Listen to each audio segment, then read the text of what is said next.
Ako si Paulita Gomez, pamangkin ni Doña Victorina, isang maganda, mayaman, matalino, at higit sa lahat hinahangaan ng madami.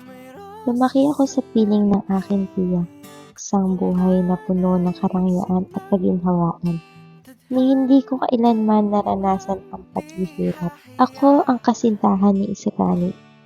Siya ay isang matapang, marunong at puno ng pangarap. Paano kung ang kanyang pangarap ay malayo sa mundong dinadalawan ko?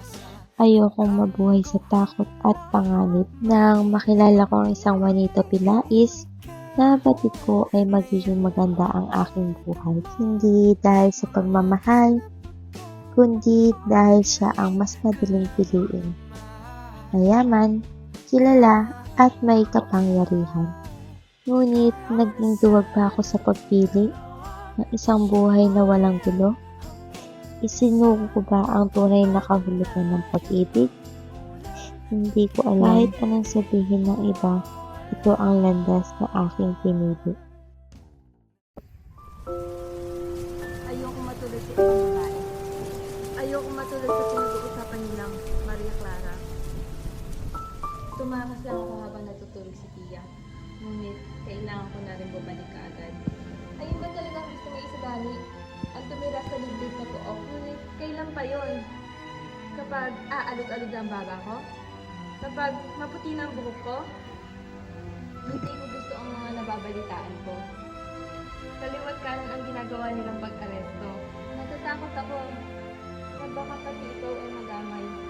Ngunit hindi ako na mainit ang mata nila sa inyo. Dahil sa nais ninyong ipatayong akademya, kailangan mo pa ba talagang sumama roon? Gusto ko lang naman mapabuti ang kalagayan mo. Hindi, Isagani. Ikaw ang makinig sa akin. Intindihin mo naman ako. Ang nais ko lang ay ang ikabubuti ko. Hindi mo mabibigay ang buhay na aking nakagisnan. Hindi mo iyon kaya.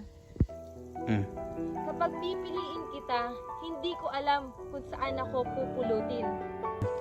Wala akong magandang kinabukasan sa piling mo. Isagani, hindi sapat ang pag-ibig na kaya mo ibigay para tayong dalawa ay mabuhay. Hindi ako mapapakain ng pag-ibig na sinasabi mo. Hindi mo rin ibig ang mga sayawang kong hilig.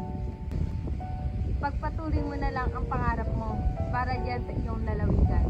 Sa galing hindi, buo na ang desisyon ko at alam kong tama iyon. Formal na akong makikipaghiwalay sa iyo at magpapakasal na ako kay Juanito sa Makalawa. Mas mabibigyan niya akong magandang buhay kaysa sa iyo. Patawarin mo ako, Isagani, ngunit hanggang dito na lang tayo. Imbitado ka pa rin sa aming kasal. Kung nais mong dumalo, paalam na. Alam ko. Ngunit, Isagani, tama na. Hindi na kita mahal. Ayoko na. Pakawalan mo na ako at baka may makakita pa sa ating dalawa. Ayokong maging dahilan pa ito ng pagkaudlot ng kasal ko kay Juanito. Sana ito na ang huli nating pagkikita. Paalam na. Maging maligaya ka sana.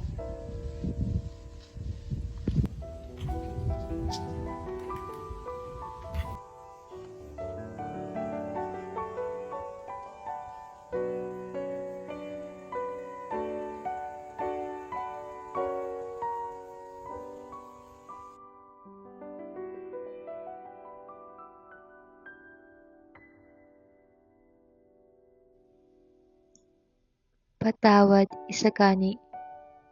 Hindi dahil hindi kita minahal, kundi dahil hindi ako sapat na malaya para ipaglaban ka.